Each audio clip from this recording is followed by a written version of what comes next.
Hello, everyone, and welcome to another edition of A Page I Love. This is Kevin Sharp. Today I'm joined by writer Jason Aaron. Jason, I believe this is your debut on the Comic Art Live channel, so I'll say welcome to the wild world of comic art collecting. Thanks for having me. So, you've got some exciting projects going on, which we'll circle back to at the end. But in the meantime, you've chosen a book that amazingly has never been mentioned before. Will you cue the viewers up for what we're going to be talking about today? Yeah, I chose a page from Watchmen. I'm really surprised. I'm the first person to pick a Watchmen page. But yeah, my page is from issue 6, the Rorschach issue where he's in prison. So let's start with Watchmen with you as a reader. Would you have been pulling Watchmen off the shelves as it's coming out, or how did you come to this book?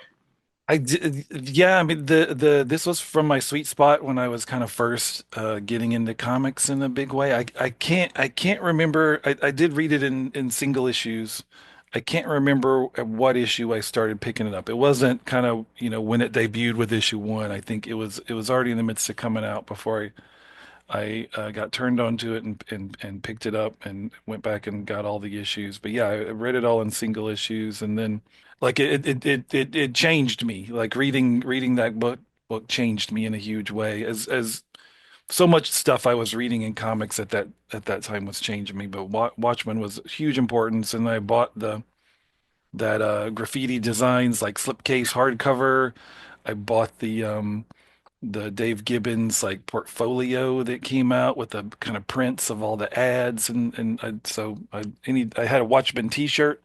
I don't know where happened in that thing. I wish I still had it. So yeah, I was all in on Watchmen after that. How did you narrow down the issue and the page number we're going to be talking about?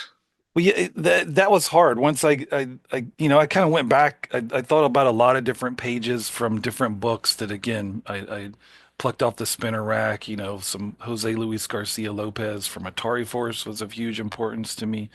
Wendy Penny and ElfQuest, and there's a lot of books that I picked up that, sparked my brain, that changed my life, that made me be a lifelong comic book fan, that made me pretty quickly figure out, oh, I want to do this someday. But I think none of those had as big an influence probably as Watchmen. But yeah, then once I realized, okay, I'm gonna pick a Watchmen page. Well, which page is that? Like that could be any of a number of pages but I think this issue to me is one that sticks out. I think everybody remembers that the whole, Rorschach in prison issue, and it's also kind of Rorschach's origin, and that character, and in particular this issue, had such a tremendous impact, not just on, young me, but on comics, period, right? In ways I think we're still grappling with and struggling with in some ways to really see what Alan Moore was trying to tell us back in those days. I think this is, this character and this kind of what he came to represent. It's been so wildly sort of misinterpreted and abused in so many different ways. Like this sparked kind of so many dark and gritty vigilante stories, in the 80s and I read the shit out of so many of those. And I've certainly done my share of those myself, but I think, none of that really gets to what this character was really about and what Alan Moore was trying to say. What jumps out at you looking at this now versus when you were a fan? Now, as a pro with many many pages under your belt. I mean, as a pro, I have certainly not written too many 9-panel grids. Anytime I've done it very intentionally. I mean, I've actually written a direct riff on this page and this scene in an issue of Wolverine the X-Men, which was the origin story of Warbird, who is a Shi'ar character that we introduced in that series. I mean, another reason this book is so hugely important to me is when, just reading the comic as it came out kind of blew my mind of you could do these kinds of stories with superheroes. And then when I bought that Graffiti Designs hardcover, the slipcase, it had Alan Moore's script in the back of it for issue 1. So that was the first comic script I had ever seen in my young life. Now, some of that was, gave me a warped perception of what a comic book script looks like, and that nobody really writes comic book scripts like Alan Moore, and so incredibly long. I mean, I think the some of us could maybe do a bit more of that, and that he does such a great job of writing what's basically, I mean, the script is a letter to the artist, right? For this issue starts with this very first page in the beginning of this interview, when Rorschach's in prison and doing the Rorschach tests. And I love the Alan Moore narrations that you get throughout Watchmen by different characters. I think that's imprinted on me a huge way. I still love writing first person narration. It's such a great way to get inside the head of a character, especially when it's in ways that are different from what you're actually seeing on the page. My other favorite bit of this, I mean, the use of repetition throughout this issue, these images, the use of the Rorschach images, and then what they spark in Kovac's mind, and the moments of I love moments of characters lying on page, which I think we with comics so many times people kind of come to accept whatever they see, whatever a character says as like it's some kind of gospel, like everything is a definitive statement, and that's obviously not how life works. That's not how people work. So I love at moments where especially with this, where we see the image, we see the dead dog, we see what is in his mind, and then he says a pretty butterfly. Like, I love those kind of moments. Of course, later we get to the point where he admits, that is not what I see. I see this dog.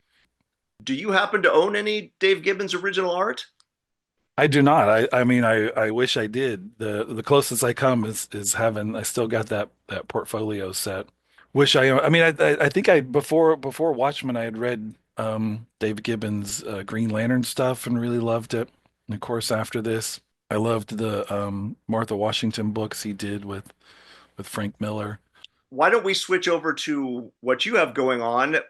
We talked to Mahmoud about Bug Wars recently, so please fill us in on anything you've got coming out or out now at the time of this video.